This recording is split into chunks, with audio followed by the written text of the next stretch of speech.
안녕하십니까. 수도권 투데이 유석현입니다. 4대강에서 물고기의 떼죽음이 줄을 잇고 있습니다.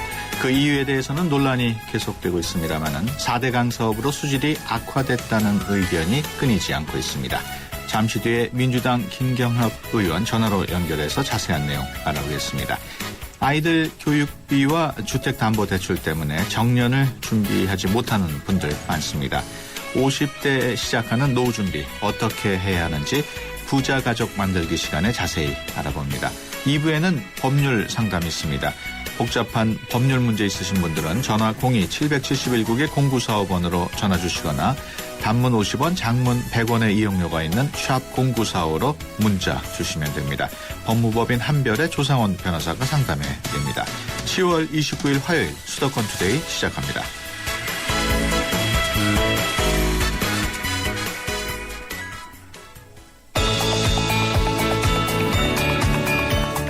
여러분은 지금 대한민국 유일의 수도권 전문 프로그램 YTN 수도권 투데이를 듣고 계십니다. 이 시간 진행은 베테랑 기자 유석현 앵커입니다. 투데이 이슈 점검 시간입니다. 4대강 사업을 이끌었던 이명박 전 대통령이 그린랜드에도 녹조가 있다 이렇게 말했습니다. 4대강 사업으로 대규모 녹조가 발생했다는 비판 속에서 나온 발언이어서 관심을 모으고 있습니다. 하지만 4대강 사업 때문에 수질이 악화됐다는 의견은 계속 이어지고 있는데요. 김경협 민주당 의원 전화로 연결해서 자세한 내용 알아보겠습니다. 안녕하십니까? 네, 안녕하세요. 김경협입니다. 네, 먼저 4대강 수질이 계속 악화가 됐다고 하는데 어느 정도로 악화됐습니까? 예, 수질을 체크하는 기준이 BOD, 예. 생물학적 산소 요구량, COD, 화학적 산소 요구량, 그리고 클로로필 A 농도, 이것은 이제 직접 조류하고 연관이 되어 있습니다. 네. 그리고 수소 이온 농도, pH, 이렇게 해서 주로 4가지 기준으로 이제 판단을 합니다. 네. 그런데 이제 그 4대강 사업을 전후해서 특히 이제 보호 중심으로, 16개의 보호 중심으로 해서 살펴보면은 낙동강 지점, 이제 한강을 제외하고 나머지 전반적으로 3개의 강의 보지점에서 BOD 수치가 악화되고 있는 게 보입니다. 네. 그리고 COD도 악화되고 있고요. pH 농도도 악화되어 있습니다. 네. 가령 뭐 예를 들어서 낙동강 상주보의 경우에 0.8에서 1.4로 증가했고요. 예. 칠곡보는 1.9에서 2.1로. 그리고 이제 이 금강이나 영산강도 이런 현상들이 거의 나타나고 있는데, 이것은 이제 그 환경부 산하기관인 국립환경과학원에서 발표한 보호 생태계 조사 보고서입니다. 그렇기 네. 때문에 굉장히 정확하다고 봐야 되고요. 전체적으로 악화되고 있다. 이게 맞는 것 같습니다. 네. 그 올해 여름이 유난히 더워가지고 수온이 올라갔기 때문에 녹조 현상이 나타났다. 이런 주장도 있습니다. 어떻게 보십니까? 이제 전문가들이 얘기하는 조류 발생의 핵심 원인은 2가지입니다. 네. 하나는 수온이고 하나는 체류 시간인데요. 네. 흐르는 속도가 느려지면은 조류가 발생할 가능성은 대단히 높아집니다. 네. 특히 이 작년, 금년에 이제 조류 발생의 원인을 보면은 4대강 공사로 인해서 보호 구간의 체류 시간이 대단히 늘어났습니다. 네. 과거에는 이제 낙동강의 경우 예를 들어보면은 보호 설치 전에는 체류 시간이 31일이었는데 네. 이게 123일로 4배 정도 체류 시간이 늘어난 거거든요. 이렇게 봤을 때 이제 체류 시간이 늘어나면서 물은 고여 있고 그리고 여기에 이제 그 퇴적화가 쌓이면서 물의 부영향화가 진행됩니다. 네. 여기에 이제 수온이 이제 올라가면은 바로 이제 녹조가 발생을 하는 거죠. 네. 그러니까 어느 한 가지 요인에 의해서만 발생한다가 아니라 이런 요인들이 같이 복합적으로 발생을 하는데 지금 이제 문제는 4대강 공사로 인해서 체류 시간이 길어지고 이 퇴적물이 쌓이면서 이 녹조가 발생할 수 있는 가능성이 훨씬 높아진 거지요. 네. 여기에 이제 수온이 바로 영향을 미치고 있습니다. 네. 그렇다면 김 의원께서는 그 녹조 현상이 4대강 사업 때문이라고 확신하십니까? 일단 지금 결과는 보면은 아까 말씀드린 이 녹조 발생의 직접적인 원인이 되고 있는 클로로필 A 농도, 네. 이 클로로필 A 농도가 이 4대강 사업 이전보다 4대강 사업 이후에 훨씬 늘었습니다. 네. 일단 조류 발생 가능성은 대단히 높아진 거고요. 그리고 작년에 이제 엄청난 대규모 조류가 발생했지 않습니까? 네. 그리고 이제 수도권 지역에서는 정수장 물에서 악취가 나는 현상까지 발생을 해서 네. 정수장별로 이제 분말 활성탄까지를 투입하면서 긴급 정화를 시켰습니다. 네. 이때 이제 이 긴급 정화는 비용만 54억 원이 들어갔어요. 네. 근데 이제 올해는 이제 기온이 작년에 비해서 좀 떨어졌습니다. 그리고 지금도 이제 조금 더 기온이 떨어져 있는데 지금까지 조류가 발생해 있는 상황이죠. 네. 그래서 4대강 사업으로 조류가 늘어나는 현상은 환경부도 인정을 하고 있습니다. 네. 그러니까 환경부가 작년 말에 작성한 담수조류 종합관리 대책, 그러니까 강에서 조류 대책 문서를 보면은 보건설 저수지 증고로 유량은 풍부해졌으나 보구역 체류 시간 증가로 조류 발생 가능성은 증대했다. 이렇게 분명하게 명시가 돼 있고요. 네. 그리고 그 대책으로 이 가동보를 적절히 운영해서 체류 시간이 과도하게 증가하는 것을 억제하고 조류가 다량 발생 시에는 비상 방류를 실시해야 된다. 이렇게 돼 있습니다. 네. 그렇기 때문에 일단 이 보로 인해서 조류가 발생하고 있다는 것은 일단 환경부도 어느 정도 인정을 하고 있다. 이렇게 봐야 할 것 같습니다. 네. 4대강 수질 논란과 관련해서 물고기의 그 집단 떼죽음도 줄을 잇고 있다는데 어떤 사고들이 있었습니까? 예, 지금 최근에 10년 동안의 현황 자료를 보면은, 네.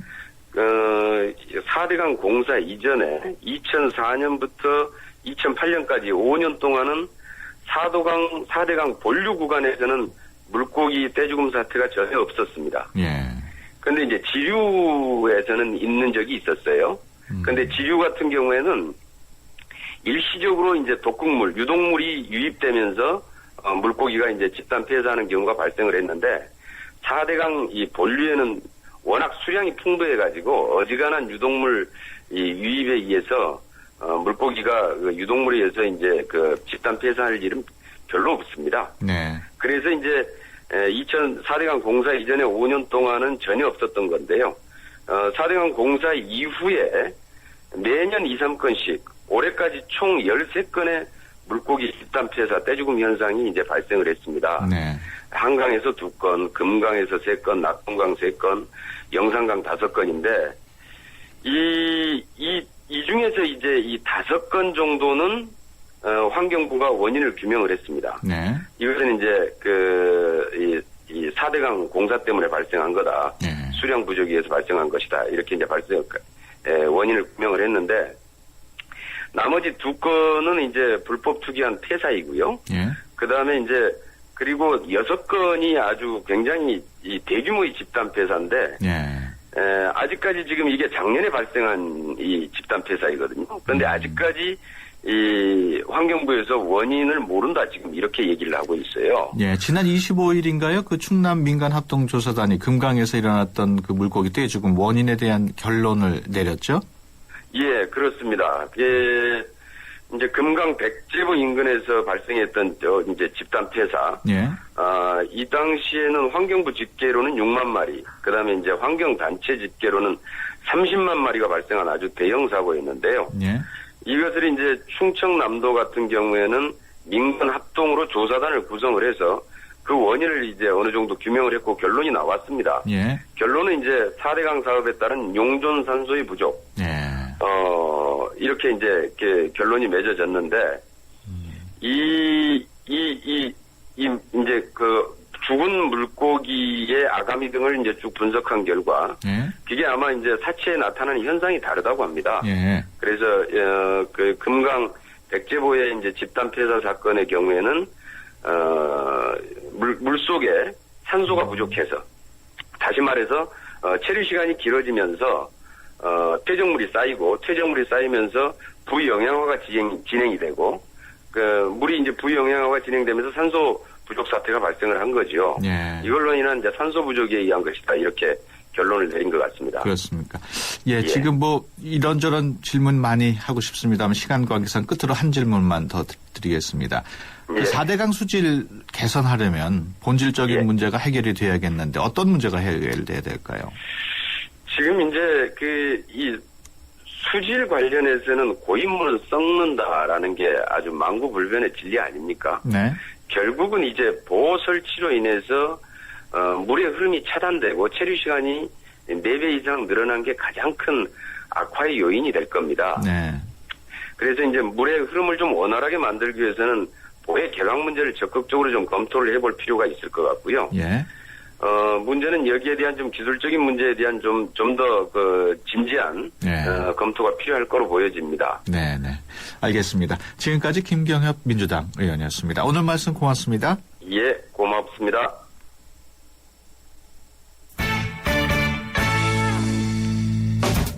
재테크 전문가가 전해주는 우리 가족 부자 만들기 프로젝트.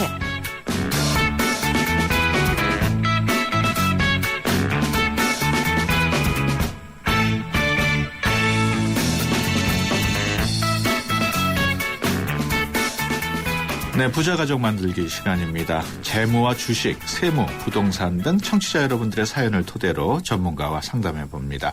상담 원하시는 분은 샵 0945로 문자 주시거나 02-771국의 0945번호로 전화 주셔서 사연과 연락처 남겨주시면 됩니다. 짧은 문자 50원, 긴 문자 100원의 유료 비용 듭니다. 오늘도 재무설계 전문가이신 키움 에셋플래너 김영돈 광화문 지점장과 함께합니다. 안녕하십니까? 네, 안녕하십니까? 네, 첫 번째 질문을 제가 소개해 드리겠습니다.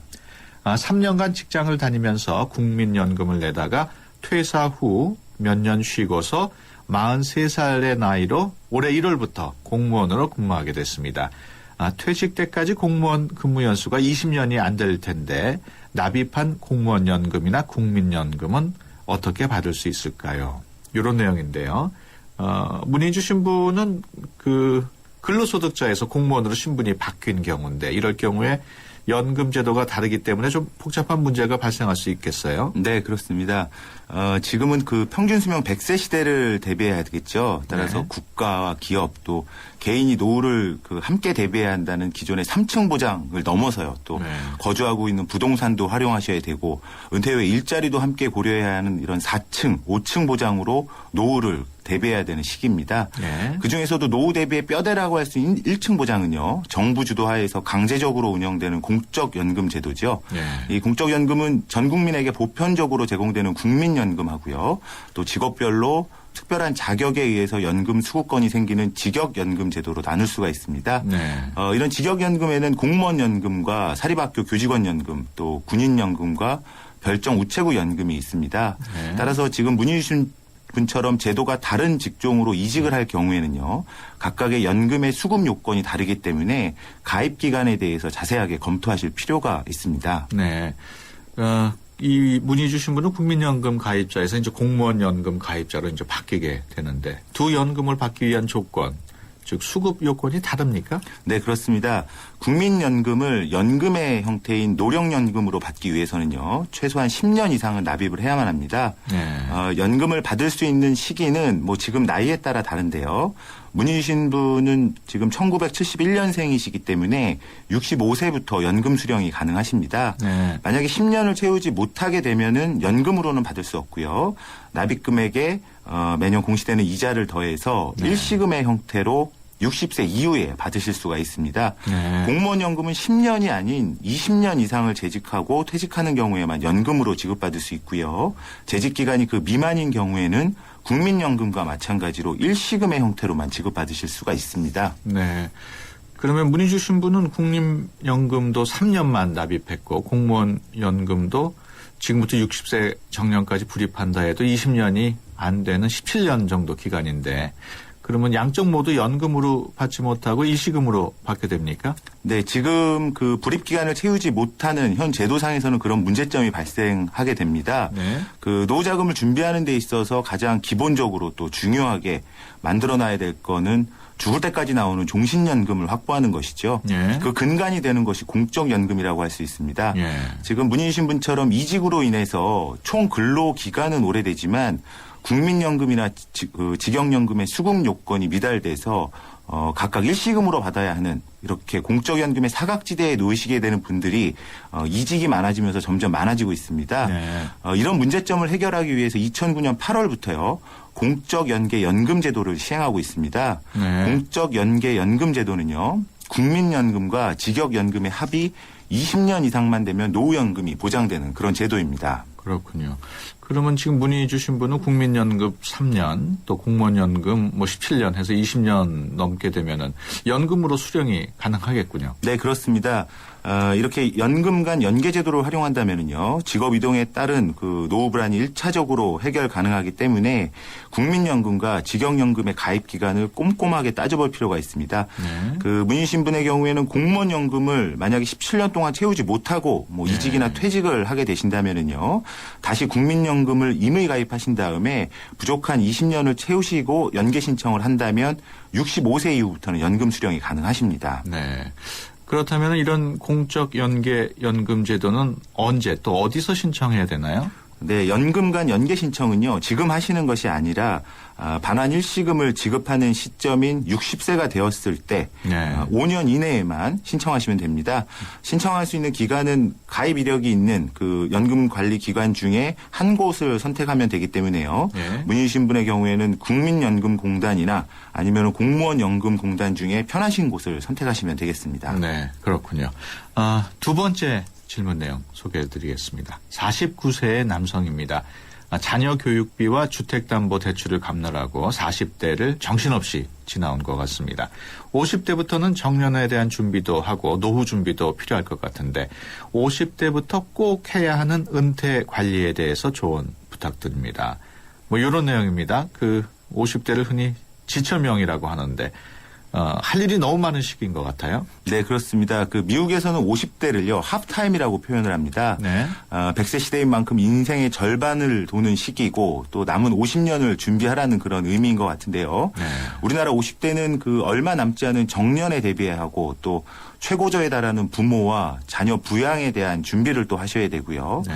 본인의 은퇴 준비에도 박차를 가해야 되는 상당히 중요한 시기입니다. 네. 따라서 50을 전후해서는 30, 40대와는 다른 그런 투자와 건강주머니 그리고 부채 관리에 좀 신경을 쓰셔야만 합니다. 그렇다면은 50대가 가장 먼저 신경 써야 할 저축 또 투자 원칙에 대해서 설명해 주시죠. 네, 지금 우리나라의 40대는요, 앞서 말씀드린 그 여러 가지 재무적인 이벤트로 인해서 많은 자산을 형성하지 못하고 50대를 맞이하는 것이 일반적입니다. 네. 2012년 우리나라 50대의 평균 순자산을 살펴보면요, 3억 2,663만 원 정도고요. 네. 그중에서 금융자산의 비중은 8,188만 원.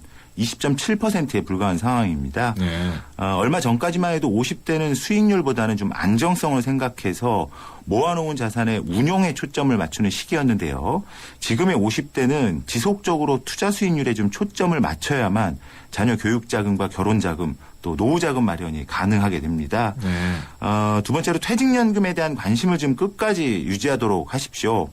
회사가 확정급여형 퇴직연금을 도입했다라고 하면은요, 특별하게 신경 쓸 건 없지만 확정기여형 퇴직연금을 회사가 도입했다라고 하면은 어떻게 운영되는지에 따라서 노후 생활에 차이가 생길 수가 있습니다. 예. 위험자산의 일부 투자해서라도 최대한 높은 수익을 좀 노려봐야만 합니다. 예. 또 이직을 한 경우에는 개인형 퇴직계좌인 IRP를 활용해서 끝까지 퇴직연금을 유지하는 것이 중요한 시기입니다. 그 밖에 또 어떤 대비를 해야 될까요? 네, 세 번째로 개인연금을 좀 보강할 시기입니다. 네. 30, 40대는 좀 막연했죠, 은퇴 설계가. 하지만 50대가 되면은 준비된 은퇴 자산과 또 은퇴 후에 필요한 생활비에 대해서 구체화시킬 수 있고 수치화시킬 수가 있습니다. 네. 따라서 국민연금과 이렇게 퇴직연금으로 부족한 노후 대비를 연금저축이나 변액보험 등으로 보완하실 필요가 있습니다. 네. 마지막으로 가장 중요한 점은 항상 관심을 가지고 지속적인 자산 재조정 작업을 하셔야만 된다는 점입니다. 네. 위험자산 비중이 높아지면 안전자산 쪽으로 이전을 좀 하시고요. 네. 총 자산 대비 부채 비중을 좀 축소하도록 조정을 하셔야만 합니다. 최소 1년에 한 번 정도는 금융자산의 투자 비중과 또 자산 건전성을 체크하는 것이 좋습니다. 네, 그렇군요. 은퇴를 대비해서 의료비에 대한 대비도 필요할 것 같은데 50대가 꼭 알아둬야 할 보장성 보험에 대한 관리법 따로 있을 것 같은데 어떻습니까? 네, 그 인생의 후반전이 전반전하고 다른 점 중에 하나는 여러 가지 질병이 발생할 확률이 높아진다는 점이죠. 나이가 들면은 밥값보다 약값이 더 든다고 할 만큼요. 예. 의료비에 대한 그 지출에 대한 대비가 좀 필요합니다. 네. 50대는 특히나 암이나 뇌질환 또 심장질환에 대한 중대 질병이 급속도로 높아지기 때문에요. 이러한 질병에 대한 보장은 반드시 챙길 필요가 있습니다. 네. 두 번째로 오래된 보험은 함부로 해약하지 않도록 하시고요. 네. 또 실효가 되지 않도록 관리를 하셔야만 합니다. 네. 나이가 들수록 건강이 좋지 않거나 또 건강이 만약에 허락한다고 해도 보험료가 너무 비싸서 보험 가입이 어려운 경우가 많기 때문에요. 기존에 가입한 보험에 대한 관리가 필요하겠습니다. 네. 세 번째로 아직도 의료 실비를 보장해주는 실손보험이 없다면은요. 비싼 보험 가입하지 마시고 보험료가 저렴한 단독 실손보험 한 10,000원대입니다. 이걸 네. 통해서라도 실비보험을 좀 가입하실 필요가 있겠습니다. 예. 마지막으로 적절한 월보험료는 소득의 10% 이하의 수준입니다. 네. 50대 분들이 추가로 보험을 가입할 경우에는요. 만기의 적립금을 돌려주는 만기 환급형보다는 보험료가 소멸돼 버리는 순수 보장성 보험을 선택해서요. 월 보험료를 낮추는 것이 현명한 선택입니다. 그렇군요. 최소 비용으로 보험을 가입한 다음에 보장은 받으시고 나머지 금액은 차라리 저축과 투자를 하는 것이 효과적이기 때문입니다. 네. 그렇군요. 지금까지 김영던 키움에세 플래너 광화문 지점장이었습니다. 오늘 말씀 고맙습니다. 네, 고맙습니다. 우리 집에 홈보이가 찾아왔어요. 엄마에겐 CCTV, 아이에겐 전자책, 아빠에겐 내비게이션. 홈보이 하나면 다 되니까 온 가족이 원하는 스마트한 선물. U+ 홈보이. U+ 매장에서 만나세요. 가입 문의 101. 저 김광규 여행도 혼자 하고 쇼핑도 혼자 하고 보험가입도 인터넷에서 혼자 하죠. 아주 쉽고 편하게. 새벽 3시까지 4단계로 간편하게 삼성생명 인터넷보험 라운지. 인터넷 보험도 삼성생명이 만들면 다르네. 삼성생명 인터넷보험 라운지. 지금 클릭. 네, 수도권 투데이 1부 여기서 마치고요. 잠시 뒤 2부에서 뵙겠습니다. 여자 셋이 모이면 접시. 남자 셋이 모이면 생각. 여주, 이천, 광주. 이렇게 모이면 상상이. 경기 세계 도자 비엔날레 9월 28일부터 11월 17일까지 51일간 열립니다. 깨도 돼? 안 돼! 여자 셋이 모이면 접시. 남자 셋이 모이면 생각. 여주, 이천, 광주. 이렇게 모이면 상상이. 경기 세계 도자 비엔날레 9월 28일부터 11월 17일까지 51일간 열립니다. 깨도 돼? 안 돼! 2013 YTN 연중기획 화합과 소통 함께 가는 대한민국 야구 해설가 양준혁 씨입니다. 야구 선수라면은 누구나 호쾌한 타격을 하고 싶어 합니다. 또 하지만은 또 팀을 위해서 희생 프라이나 또 희생 번트를 대해야 할 순간이 또 있고 그 가치는 홈런과 변주어 봤을 때 결코 작지 않다고 저는 생각합니다. 또 이런 희생 정신은 지금 우리 사회를 살아가는 어느 누구한테나 가장 기본이 되어야 하지 않을까. 희생 참 어려운 도전인 것 같습니다. 하지만 어려운 만큼 열매는 달다고 생각합니다. 이렇게 모두를 위해 조금씩 도전한다면 우리 주위에 뿌리 내릴 수 있지 않을까요? 2013 YTN 연중기획 화합과 소통 함께 가는 대한민국 YTN 라디오가 함께합니다.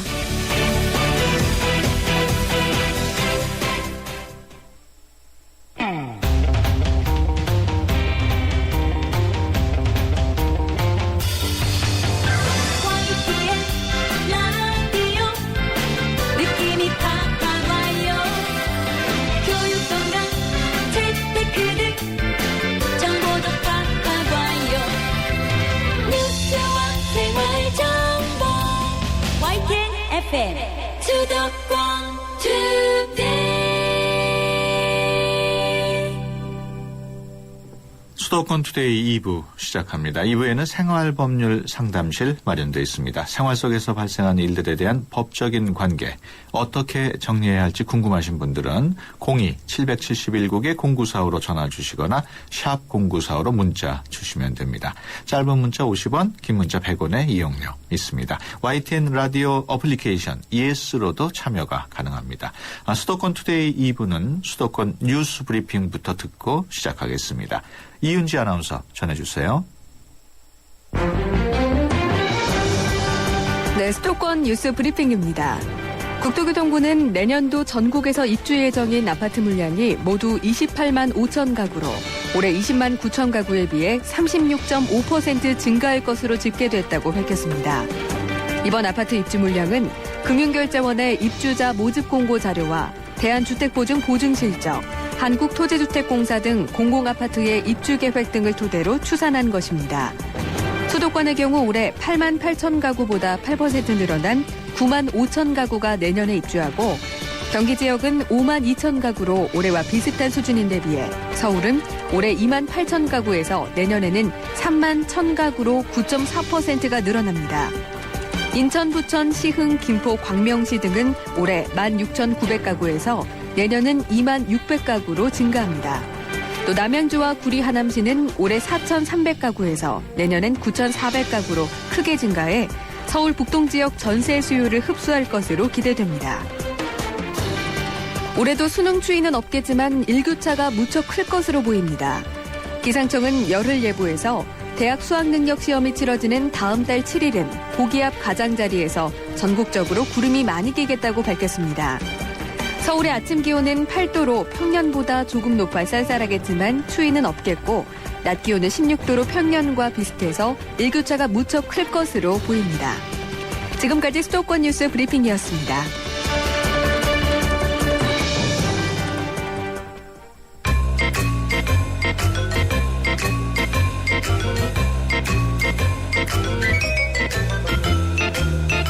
더불어 모두가 행복한 사회를 꿈꾸며 여러분의 법에 관한 모든 궁금증을 해결해드립니다.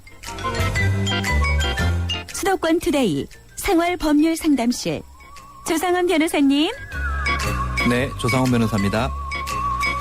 네, 매주 화요일에는 생활법률 상담실을 통해서 여러분의 법률 고민을 해결해 드립니다.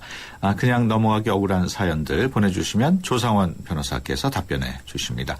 첫 번째 상담 사연입니다. 0031번으로 들어온 내용인데요. 어머님이 근무 중에 발을 헛디뎌 어깨 쪽 뼈가 골절됐습니다. 3군데 수술을 받았고요. 어머님이 일하시는 곳은 작은 사업장입니다. 사장 부부하고 어머님하고 셋이 일하고 있는데 이 회사가 4대 보험은 물론 사업자 등록도 없는 회사입니다. 7년 동안 월급 100만 원이 채 안 되는 박봉으로 일해왔는데 수술로 6개월 이상 일을 할 수 없게 되자 사장 부부는 병원비를 포함해 보상금을 400만 원 정도 주겠다고 합니다. 그리고 그때까지 자리를 비울 수가 없으니 새로 사람을 뽑겠다고 합니다. 나가라는 소리 같은데요. 그 정도 보상금이 맞는 건지 퇴직금은 따로 요구할 수 있는지 궁금합니다. 개인적으로 들어넣었던 보험이 있어서 병원비는 얼추 낼 것 같은데 생활비가 걱정입니다. 이런 내용인데요. 4대 보험이 안 된다면 산재보험에도 가입이 안 돼 있는 거겠죠? 예, 맞습니다. 일반적으로 4대 보험이라고 하면은 이제 뭐 고용보험, 산재보험, 그다음에 건강보험, 국민연금을 얘기를 하는데요. 예. 지금 이것 중에 아마 그 4가지가 전부 다 가입이 안 돼 있는 것 같습니다. 네.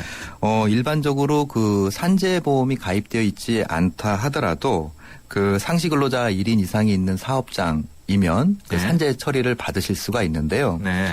지금 이 상담자분 같은 경우에는 지금 그 사업주가 사업자 등록도 안 한 그런 상황입니다. 네. 예.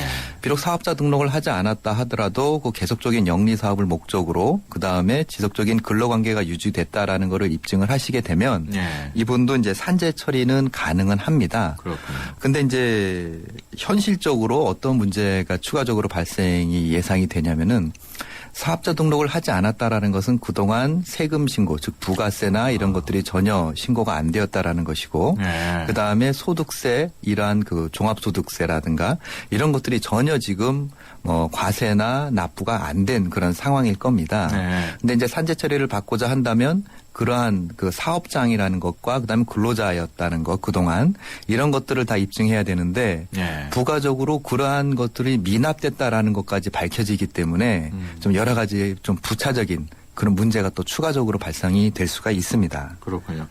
지금 6개월 정도 뭐 일을 못하게 됐는데 회사에서 주겠다는 그 400만 원 정도가 적절한 금액인지 좀 궁금한데 보상 금액 기준은 어떻게 되나요? 예, 원칙적으로 이제 그 산재가 발생을 하게 되면 그 산재보험공단에서 일단 평균 임금의 70% 그다음에 뭐 치료비 네. 이러한 그 여러 가지 그 보험금이 지급이 되게 됩니다. 네. 그렇기 때문에 그 금액이라는 것은 이제 그 부상의 정도나 뭐 여러 가지에 따라서 그 결정이 될 수가 있겠는데요. 네. 지금 이분 같은 경우에는 사실 400만 원 정도가 적당한지 아닌지는 지금 이렇게 판단하기는 어렵습니다. 네. 근데 지금 이분이 아까 그 퇴직금까지도 네. 함께 물어보신 것 같은데 네. 역시 퇴직금은 7년 이상 근무를 하셨다고 하니까 퇴직금으로 최소한 한 700만 원 가량은 원래 원칙적으로는 받으셔야 되는 겁니다. 그렇군요. 근데 사실 이런 것들을 아까 말씀드린 것처럼 법적인 절차를 밟기 위해서는 사업자 쪽이나 지금 상담자분 쪽이나 여러 가지 또 부가적인 곤란한 일이 있을 수 있기 때문에 네. 사업주하고 한번 협상을 하시는데 네. 이러한 사항들 내가 산재 처리나 퇴직금을 받기 위해서 법적 절차를 받게 되면 당신이 사업자 등록을 안 했다라는 것이 밝혀져서 예. 추가적인 과세나 과징금이 나올 수가 있으니까 예, 서로 이런 부분을 법적 절차로 가지 않고 원만히 해결하기 위해서 금액을 좀 이런 정도로 예. 해서 하자는 식으로 좀 협의를 하시는 것이 어떨까 싶네요. 네, 알겠습니다. 지금 말씀하시는 도중에 또 문자로 질문 들어온 게 있는데요. 0550번이 보내주셨습니다. 회사에서 업무 실수로 1,200만 원이 엉뚱한 사람의 통장으로 송금이 됐습니다.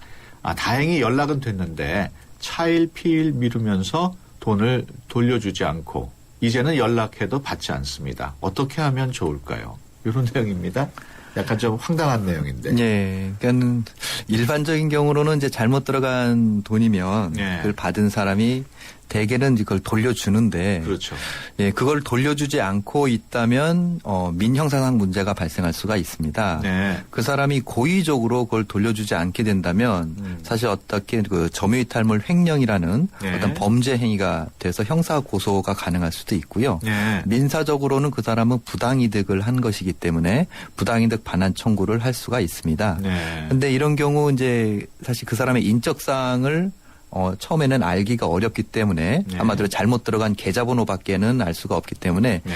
일단 그 성명 불상자를 상대로 소를 제기한 후에 네. 그 소송 절차에서 해당 은행에 그 사람의 그 인적사항을 그 법원의 명령을 통해서 요청을 하게 되면 알려주거든요. 그렇군요. 그때 그 인적사항을 확인해서 그 재판을 받은 후에 집행을 하시는 방법도 있습니다. 그렇군요. 또 새로 들어온 질문 내용이 있습니다. 2584번으로 들어온 내용인데요. 돈을 빌려주고 차용증을 써줬습니다. 그런데 돈을 빌린 사람이 사망을 하게 되면 돈은 어떻게 받을 수 있나요? 예, 일반적으로 그 채권 채무 관계라고 보실 수가 있는데요. 네.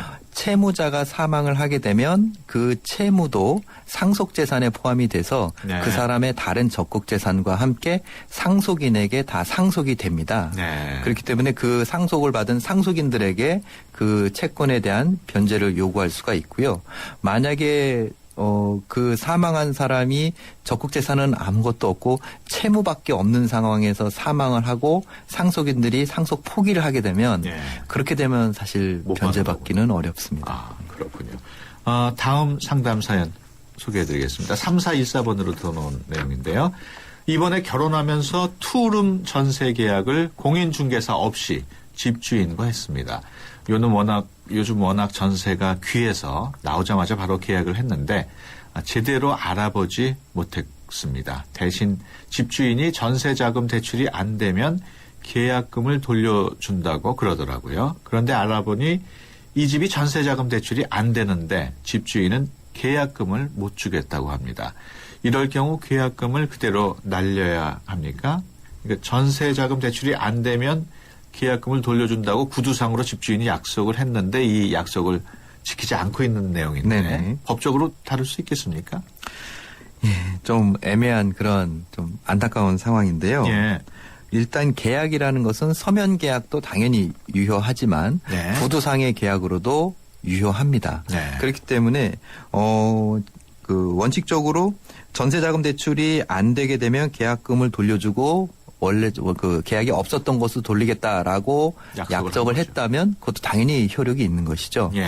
근데 현실적으로 그러한 구두 약정이 있었다는 것에 대한 입증 책임이 따릅니다. 네. 그것이 지금 전세 계약서에 표시가 안 돼 있다면 지금 세입자 층에서는 그런 구두 약속이 있었다라는 것을 주장할 것이고 네. 집주인 쪽에서는 그것을 인정하지 않고 있다면 한마디로 그런 구두 계약이 있었는지 없었는지 자체가 문제가 되는 거거든요. 네. 그것을 입증하지 못하게 되면 사실 그 세입자 입장에서는 그 잔금을 치르지 못하게 되면 사실 계약금을 날릴 수 있는 그런 위험이 있는데요. 예. 이러한 전세자금 대출로 잔금을 치를 생각이셨다면 사실 계약 당시에 그것이 가능한지 여부, 그것이 가능하지 않았을 경우에 계약을 해지할 수밖에 없다라는 사실을 계약서에 꼭 메모를 해 두셨어야 하는데 예. 좀 그 부분에 대해서 조금 실수를 하신 것 같습니다. 그 말씀을 들어보니까 집주인하고 바로 계약을 할 때는 뭐 녹음기라도 틀어놔야 되겠네요. 예, 사실 그래요. 뭐 그것도 한 방법이 될 수는 있는데요. 예. 그 집주인하고 직접 계약을 하는 경우도 이제 예. 더러 있는데요. 예. 부동산 중개업자를 끼게 되면 이제 중개업자가 여러 가지 기본적인 사실관계를 다 확인을 해줘서 예.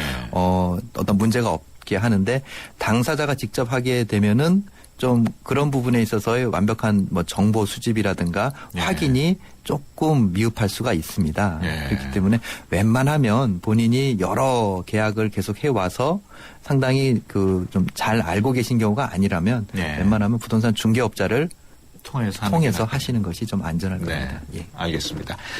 계속해서 다음 사연입니다. 3145번으로 들어온 내용인데요. 2년 약정으로 상가를 빌려줬습니다. 그런데 상가를 빌린 임차인이 처음 2달만 월세를 내고 장사를 하다가 점포문을 걸어 잠그고 집기도 그대로 둔 채 6개월이 지나도록 나타나지 않고 있습니다. 당연히 월세도 받지 못하고 있고 연락도 되지 않습니다. 이럴 경우 저는 어떻게 해야 하나요? 얼마 전에 우연히 알게 된 임차인 집으로 전화를 해서 부친과 통화가 됐는데 자기네는 집이나 월세는 모르겠다고 하고 집이나 이런 부분은 알아서 처분해라. 자기가 책임지다. 이런 말을 했는데 이런 말이 법적으로 문제가 없는 건지요. 그러니까 이게 사라진 임차인, 연락도 되지 않는 상황인데 이럴 경우에는 어떻게 해야 됩니까? 예, 이런 경우에는 뭐 한마디로 두 가지 방법이 있는데요. 예. 그냥 현실적으로 해결하느냐 아니면은 법적으로 해결하느냐라는 것인데 원칙적으로 이제 법적으로 해결하시는 게 맞겠죠. 예.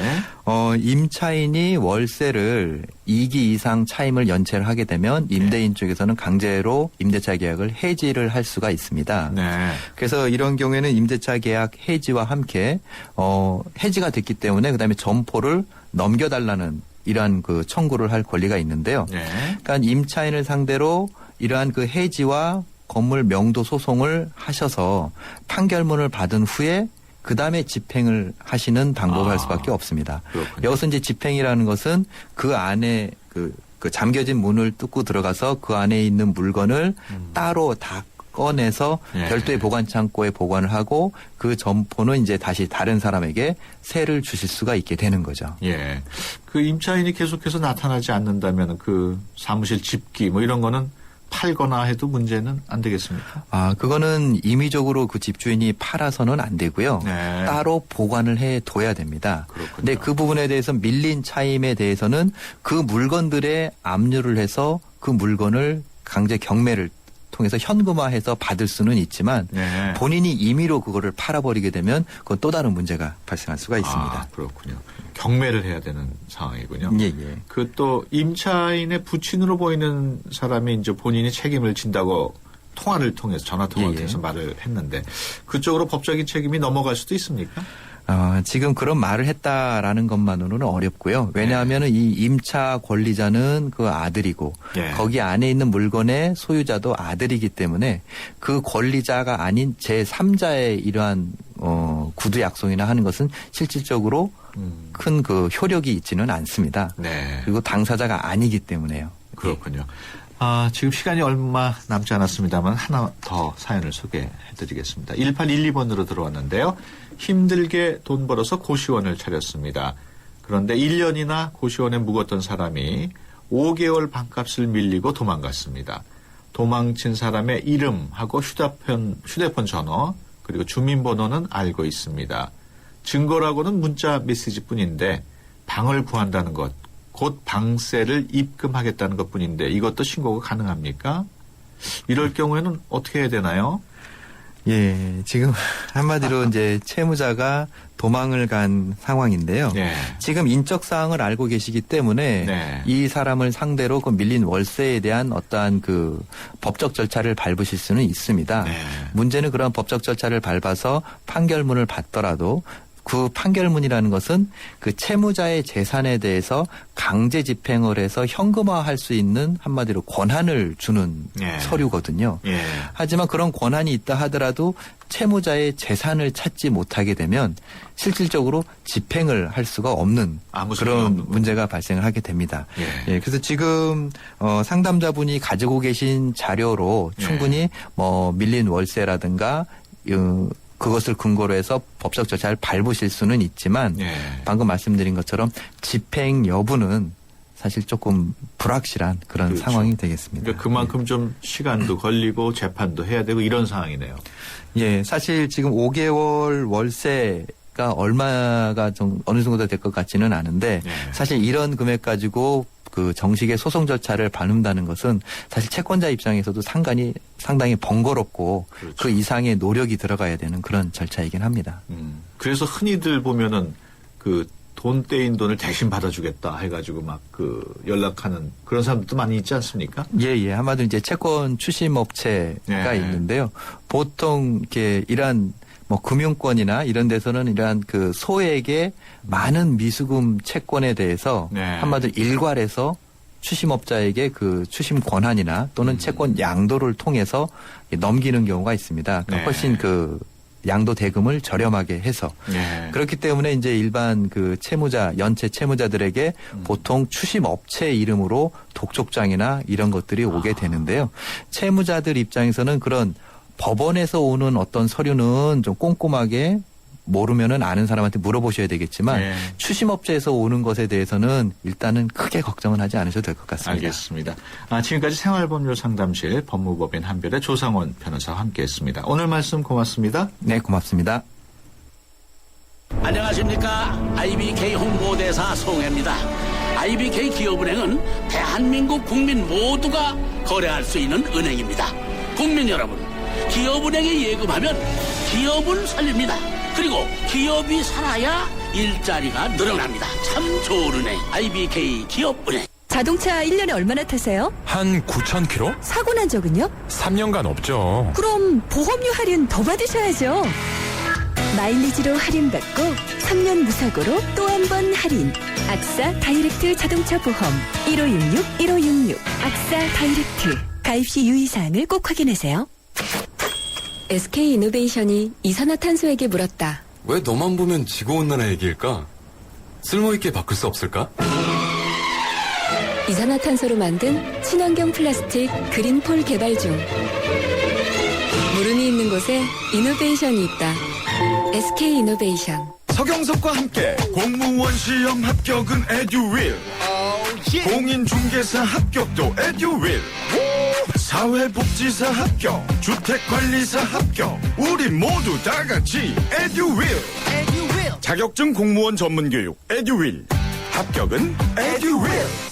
네, 피자헛입니다. 저기요, 고기 피자랑 새우 피자랑 뭐가 더 맛있어요? 둘 다 맛있습니다, 고객님. 그래도 뭐가 더 잘 나가요? 솔직하게. 둘 다 잘 나갑니다. 왜냐하면 더블박스. 박스는 하나, 피자는 두 가지. 25,000원.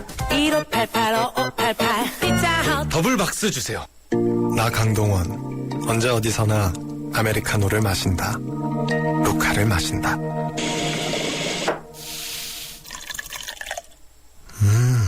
맛있다. 내가 즐기는 단 하나의 아메리카노. 루카. 루크 아메리카노. 루카. 광대역 LTE는 LTE폰이면 다 되는 거요? 아니라 모두 되는 건 KT폰. 오직 모든 LTE폰에서 광대역 LTE 되는 건 KT폰. KT로 오시오. 웰컴. 황금 주파수 광대역 LTE 올레. 9월 30일 기준 올레닷컴 창조. 네, 수도권 투데이 오늘 순서 여기서 마치고요. 내일 오전 9시 10분에 다시 찾아뵙겠습니다. 함께해 주신 여러분 고맙습니다.